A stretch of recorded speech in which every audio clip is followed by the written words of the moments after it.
Hey guys, welcome back to the farm. I'm Jen.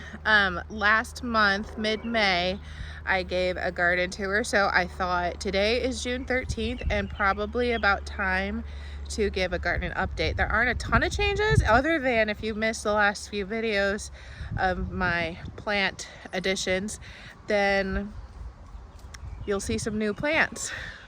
I am going to start up here by the house. We have some lettuces. I have harvested a little bit, but they're not growing a ton. I think it's like a butter crunch lettuce. It is not my favorite for now. I do have a little bit of sprouts coming up from lettuce that I planted that I figured would come up after this, but this is one pot. And then over here we have another pot. I think that's a weed. Yeah.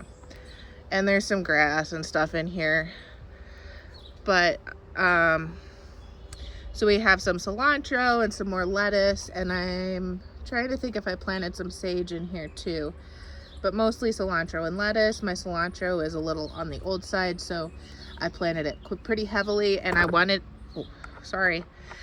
I wanted it to come up and be mature, well, not mature, but be usable for salsa season, because I don't know if anybody realized this, but cilantro is a cold loving plant, but tomatoes and peppers and everything used for salsa is usually used in the heat, or matures in the heat. Here's the new hellebore plant that I planted from the local nursery. It's a dark, I can't think of what it was called, but it's a darker one. I do have one back over here in this corner that's doing well, but there's a tree right there. I got to get out of there before it takes over. Just haven't gotten that done. But underneath that tree, all that foliage is the other hellebore. And of course we have hostas, but the rest of the landscaping is a disaster, so I won't show it to you. But there's that one. It's taken really well. I haven't had to do much maintenance, but I really like those flowers. For those that have seen my pest debacle in the garden, I have pest issues even over here. Something is eating these flowers. I don't know what. This was a trio or quad pot of viney flowery things, and so far I really enjoy it, but the bugs, whatever is getting into things around here, are getting into this one. They don't seem to bother the yellow ones, but they do love this pink one. And then these are zinnias and then petunias, of course, but I can't remember what these are called, but they were at, a big box store or whatever, so I grabbed them to plant in this pot, which is actually over our old well. This is like old, where these are the bricks, and you used to put the water down in there, or the bucket down in the water to get water. I thought I was filming, but I wasn't. So here we go again. The peonies and the irises are done for the season. I planted this foxglove that was supposed to be white, and then I don't know about you, but these blooms look kind of yellowish to me. I don't have anything white around to compare. I mean, they're still very pretty, but they're not white like I thought. And when we brought the phlox in, that pot of phlox, we did divide it. We just used a shovel and chopped it. This one looks better than the other one. This one is rebounding better. It doesn't look great, but it is coming back. So when we put this electric monster in, I had some echinacea here and the irises, as you see, and some daylilies. And when we had to trench everything, they got dug up and mostly just chucked to the side. But my echinacea actually made it. This is the main plant. There's a little piece here and a couple pieces over there I'll show you. And then the irises got pulled from this side over to there. And then this is the white echinacea coneflower that I got this spring, and it seems to be coming back. All the stuff that I got from the nursery really had a hard time adjusting, and I'm not surprised, because while it's used to being outside, they're not typically used to direct sun. So they can struggle a bit. And I forgot to water them for a bit. So there's more echinacea. And I'm pretty sure both of those are the purple coneflower, especially because they're taller and seem to be doing better. But I thought I had another of the white coneflower. I just don't remember where we put it. And then this is more of the phlox, but it is really struggling. I think there's a teeny little piece down here, but I'm thinking I need to hack everything back and see if it will come back. This is a daylily that was part of the casualties of the electric, and I'm gonna see if that will grow and bloom. We'll just have to see, give it some time. The butterfly bushes on either side I wish would die, but of course they didn't. The more daylilies, for some reason I just have a hard time with daylilies in this area. They don't seem to do well. And then this dead mass of stuff, these are the surprise lilies. They had the green foliage, similar to the irises in color, but they were all green. I believe I showed them on my last garden tour. They die back, and then they'll, around August I think it is, they'll shoot up a single stalk with several flower heads on top, and it's really interesting. It's just one day you'll come out and you'll have flowers in your yard. So I transplanted them several years ago from another place on the property and just let them go, and they've survived so far. So I haven't talked about this building before that I know of, but we call it the granary, and it's the granary because you used to pull your wagon in one side and out the other. There's another ramp and a door straight across from this one, and then there's bays on this side for your different grain if you wanted to store wheat and then oats and rye. I think there's 3 sections in there. We just use it for storage now, but it was a granary. And then this side, you can kind of see the doors that were used for probably dispensing the grain. At least that's what we think happened. We did trench electric to this, and so we do have electric coming in here. And sometimes we still have holes like here. But this is when we come up the drive, and we have irises. Well, there's poison ivy right there, but we have irises that I've transplanted and were here before Colton purchased the place. And then this is the iris that I got from the nursery a couple weeks ago, and it has done really well so far. I barely watered it, and it's still doing really well. This iris I planted the year that we got married, and it's a white iris, and it usually gets mowed over by somebody, but this year miraculously it didn't get mowed over, so we finally got some blooms on it. But here's the other side of the granary where they pulled out. We do want to repaint it. We need to fix the roof, run new electric, but time and money, you know, we just chip away as we can. And then the irises on this side, they were those purpley yellow ones, and they do have a fair amount of weeds in them. I try to pull out once in a while before they go to seed. And there's another tree. But everybody says irises need full sun and they don't like wet feet. This is on the north side of this granary, and as you can see, other than the fact that the roof is terrible, there's no gutters. So when it rains, all the rain comes off the roofs and into the irises, and these irises flourish. So lesson is, even though plants say full sun, let them dry, they don't like moist soil, they can adapt under the right circumstances. So don't be afraid to get plants like daylilies and put them in partial sun. They're not doing well, but these irises are not in a place where they would normally be growing, on the north side, which means it's shade and with a lot of rain runoff.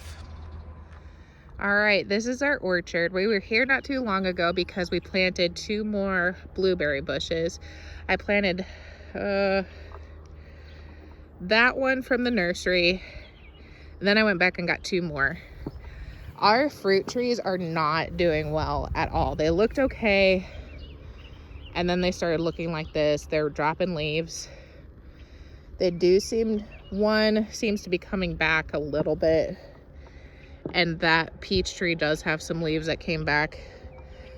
Under normal circumstances, you need to pull these off. These are like little shoots from the bottom, but because our tree looks so terrible up top, I'm going to try to leave these and hope the deer don't eat or rub them off. And this might end up being our peach tree from down here. So that's the only reason I'm not clipping these off right away. Otherwise, any little suckers you want to get rid of on your fruit trees. And then this is the first nursery blueberry from this spring, and it has given us some blueberries. They've been very tasty. They are kind of small. This is probably the biggest bush of the originals that we planted last year, and it's not very big at all, so that's why we decided to splurge on the bigger bushes. See, here's a couple. It was pretty funny when we were at the nursery. Ellie was getting kind of fussy, so I grabbed a couple of blueberries off of the plants and I gave them to her. So after that, she kept trying to pull the berries off the plants. Luckily, they were the plants that I was planning to get anyway. But she was just, even the green ones, she was pulling off and plopping in. And they actually taste like a blueberry. I am not a huge blueberry fan, but these actually taste good to me. I'm not even a huge strawberry fan, except when they're from my garden. Store strawberries just are not the same. And even this other one, North Country blueberry and North Blue blueberry, they're both producing fruit. I assume it's just because of the greenhouse environment. I think they're on the early side. And then I can't remember if this one was,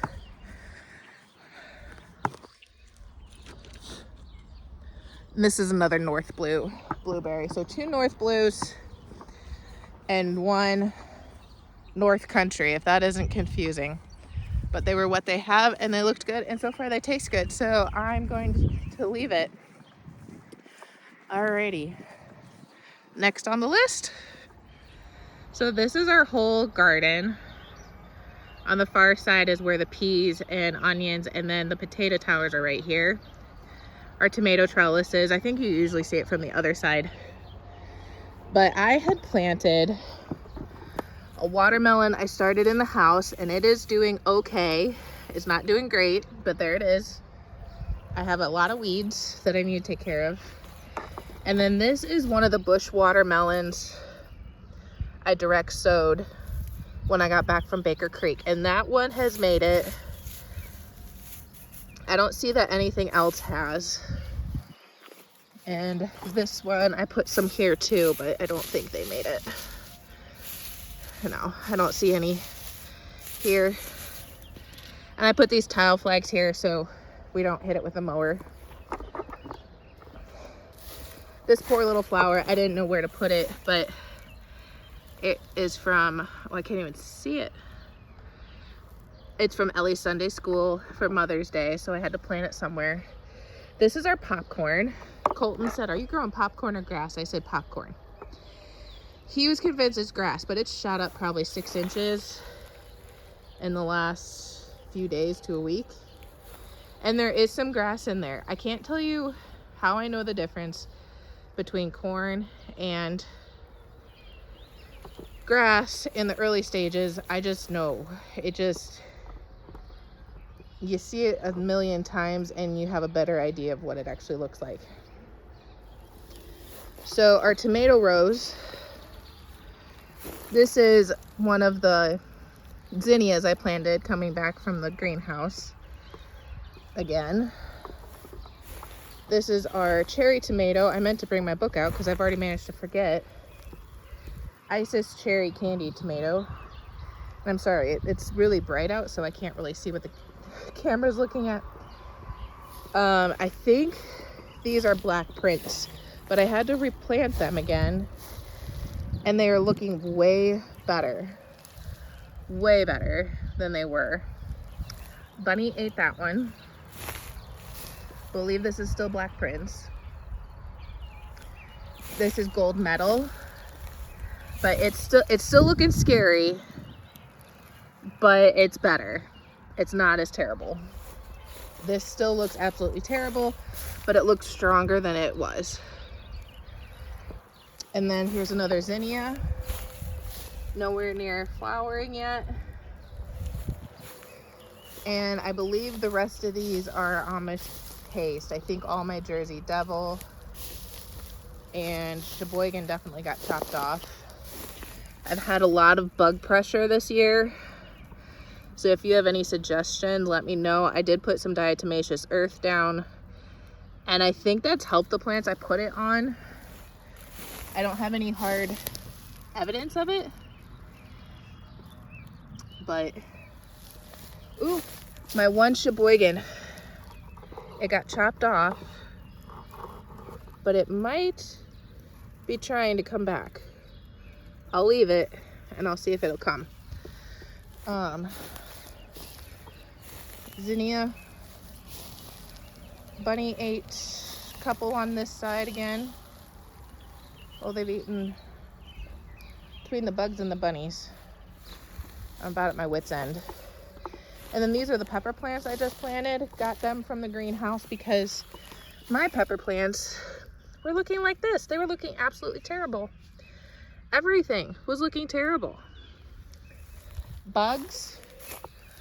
I don't know if it was sun. I'm gonna clip this little bud off because it's not strong enough to produce fruit yet. Plethora of weeds. I left this one here. This is a King Arthur pepper. We're gonna see if that pepper does anything so early. This one has buds. I thought I clipped them off. I guess not. These are my hot peppers. They're Santa Fe Grande peppers. They're looking a little sun-beaten. More weeds. Chives. It looks like some mint is trying to come back again. My oregano.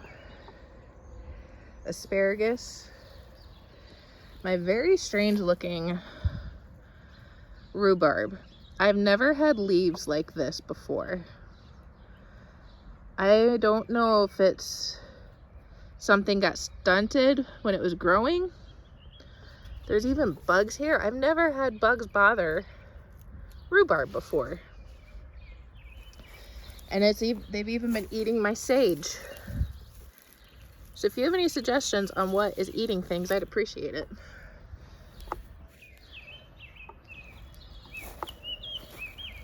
All of these are volunteer potatoes that didn't get dug up last year.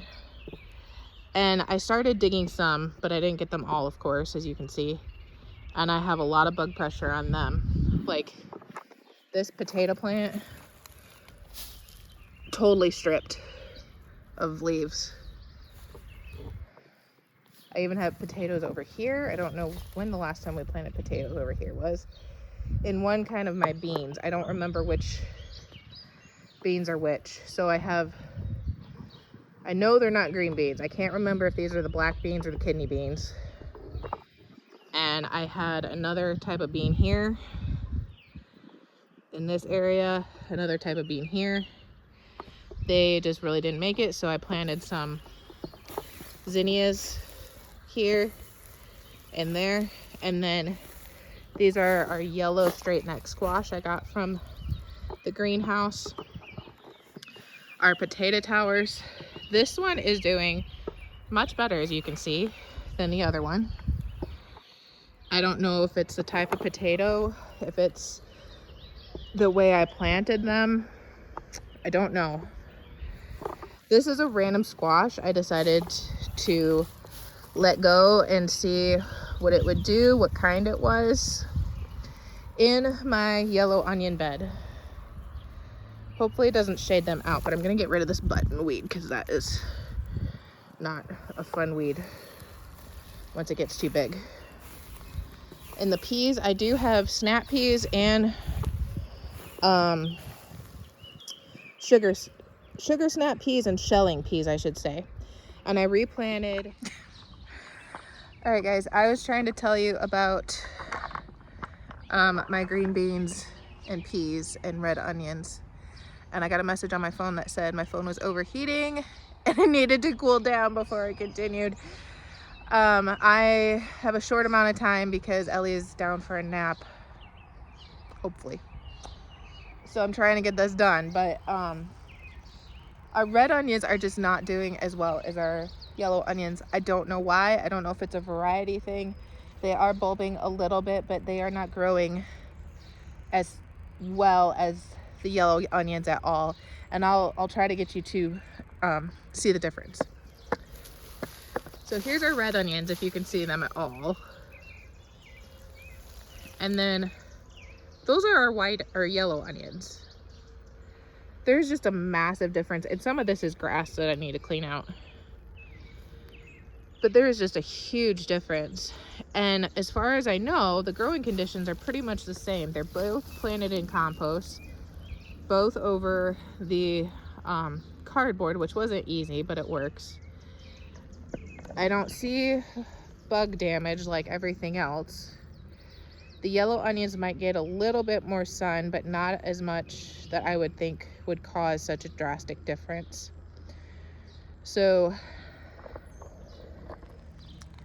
if you have any suggestions as to why it's like that, let me know, because I prefer the red onions for like fresh salsa and stuff, and in my chicken salad, you know, that kind of thing. So I'm a little sad. I mean, it's better than last year, but I'm still kind of sad. So that's it for the most of the main garden. I don't have a tremendously large garden or anything. It's kind of bits and pieces. This is our strawberry bed, and I still want to move it to the garden. I built this a few years ago. It's probably about 4 by 5, made out of cedar. One of the most expensive wood purchases I've probably ever had to do. We are getting little berries now. There were a few decent sized ones, but I haven't picked in a few days, so some of them are rotting. I just chucked them over the chickens because they're right over there. And then this is Colton's pride and joy, our sweet corn. He is in charge of our sweet corn. We put up about 15-20 quarts in the freezer. I am going to try to can it this year, at least a little bit, and see how we like it. I have a feeling we won't like it as much as the freezer, but we'll see. He does plant like 4 rows first thing in the spring, kind of on the early side, and then 4 more rows, and then 4 more rows. And then I think he just planted the last 4 rows over here. There's Raisin, our dog. So that way it's not all ready at once. It gives us a little time, but it is, you know, a long picking season then. Sometimes the first 4 rows will catch up with the second 4 rows depending on the weather and the temperature. If the temperature is really cold and the seeds don't germinate right away in the first section, that's partly why it catches up with the second one. Those two are pretty darn close in our harvesting, but we're trying to get as early of a crop as we can because he's a little bit competitive when it comes to sweet corn, so he likes to try to get it out before other people we know. So you can kind of see the height difference between these 4 rows, this 4 row, and then I don't know if you can really see them, but there are 4 rows in here. And then, like I said, he just planted these 4 rows. Our raspberries seem to be doing okay. There is some leaf curl. I need to get out here and water them, but I feel like there is still some growth going on. And here's actually a couple little buds of berries. I don't expect anything this year. Something was digging this.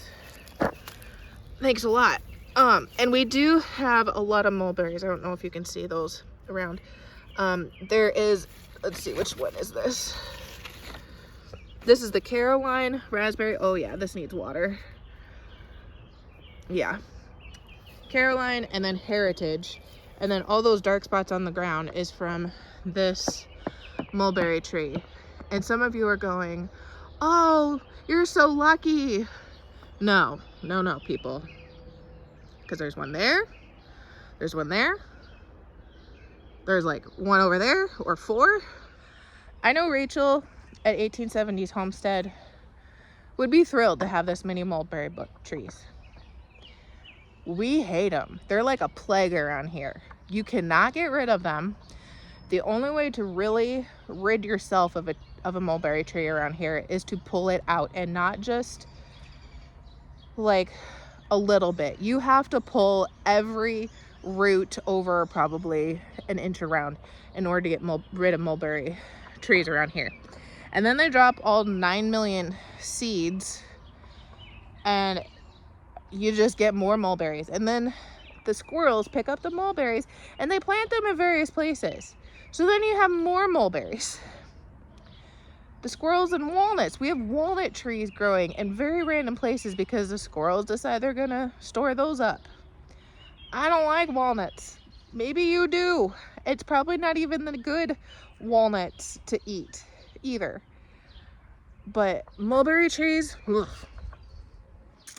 they drive both Colton and I nuts. But I'm in the shade right now.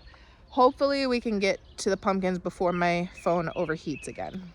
All right, so in case you hadn't noticed, I need a weed. Bad. But we do have some things growing. I'm not sure I can tell you what they are at this point, other than I'm not sure that one is growing. This looks like a bunch of weeds. Colton said they were looking really good, probably because it's a really good crop of weeds. That's something. That might be a little white pumpkin. I don't think anything's growing there. This is growing. This might be a tree amble, which I think is more of like a blue pumpkin. I think my tree ambles were over here.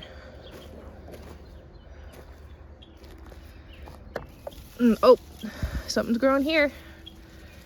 This might be another tree amble. I'm not honestly sure, but I do need to get these weeds out before they really take over. If anybody knows what this weed is, I'd appreciate knowing. I think it's kind of like a pigweed or something. I'm not sure. Oh, we have a wayward pumpkin or a buttonweed. It looks like a cross between a buttonweed and a pumpkin, but I think it's a buttonweed now that I look at it. Yeah, because it's got a fuzzy stem, but I'm gonna leave it for now. Here's more of that pigweed looking stuff. Whatever was growing here died. It's kind of trying, nope, it's dead. Dead, dead, dead.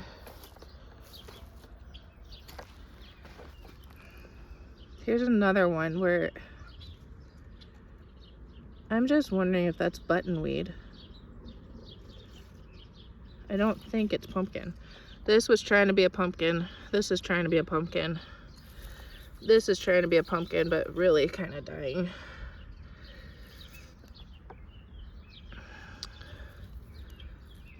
I'm gonna guess that this is buttonweed. Let me know what you think it is. These are pumpkins. Pretty sure. See, this is a buttonweed. That is a buttonweed. But they look very, very similar.